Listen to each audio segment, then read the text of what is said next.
Fish fry first చేప ముక్కల్ని క్లీన్గా కడుక్కొని పక్కన వేసుకోవాలి. ఈలోపు పాన్లో ఆయిల్ వేసుకొని మరిగించుకోవాలి. తర్వాత చేప ముక్కలకి మ్యారినేట్ చేసుకోవడానికి పసుపు, తర్వాత కొంచెం కారం, ఫస్ట్ సాల్ట్, తర్వాత కొంచెం కారం.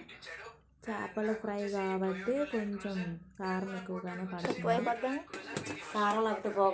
ఇది వంజరం చేపలంట, అంటే ఒక ముల్లే ఉండాలంట మెయిన్ పార్ట్లోని.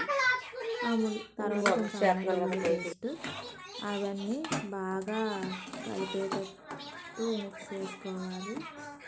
ముక్కలకి బాగా కలిగిన తర్వాత కొంచెం 15 మినిట్స్ అలా పక్కన పెట్టుకోవాలి.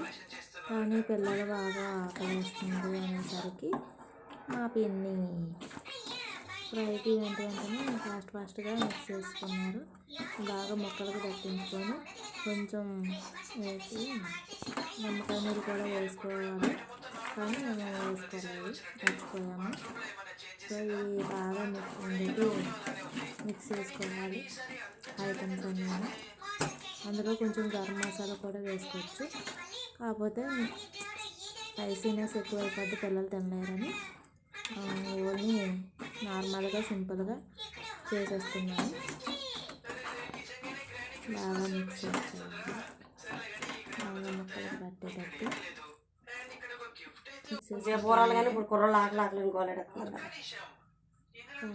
ఆయిల్ హీట్ ఎక్కిపోయింది, అందులోని ముక్కలు వేసుకొని బాగా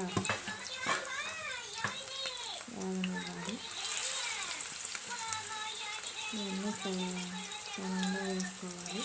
ఒక్కొక్క ముక్కని వేసుకున్న తర్వాత ఇవన్నీ 4 ముక్కలు ఉండాలి. పక్కన పెట్టుకోండి. సిమ్లో పెట్టుకొని బాగా ఉడకనివ్వాలి. అలాంటి కొత్తగా జాయిన్ అయిన యూట్యూబ్ ఛానల్ పెట్టుకున్న వాళ్ళందరికీ మీరందరూ సపోర్ట్ చేయాలని కోరుకుంటున్నాము. Please support and subscribe. Other side కూడా తిప్పుకోవాలి.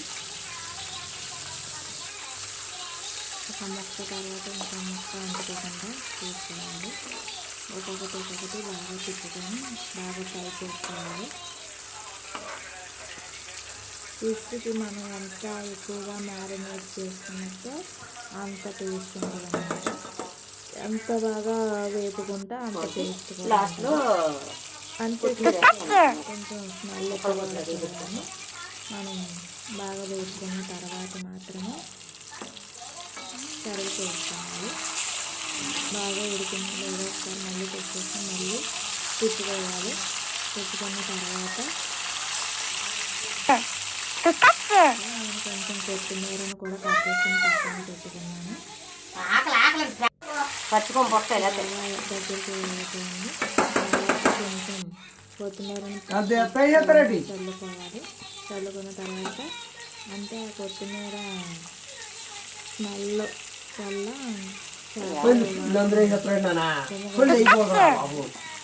రెండు వైపులా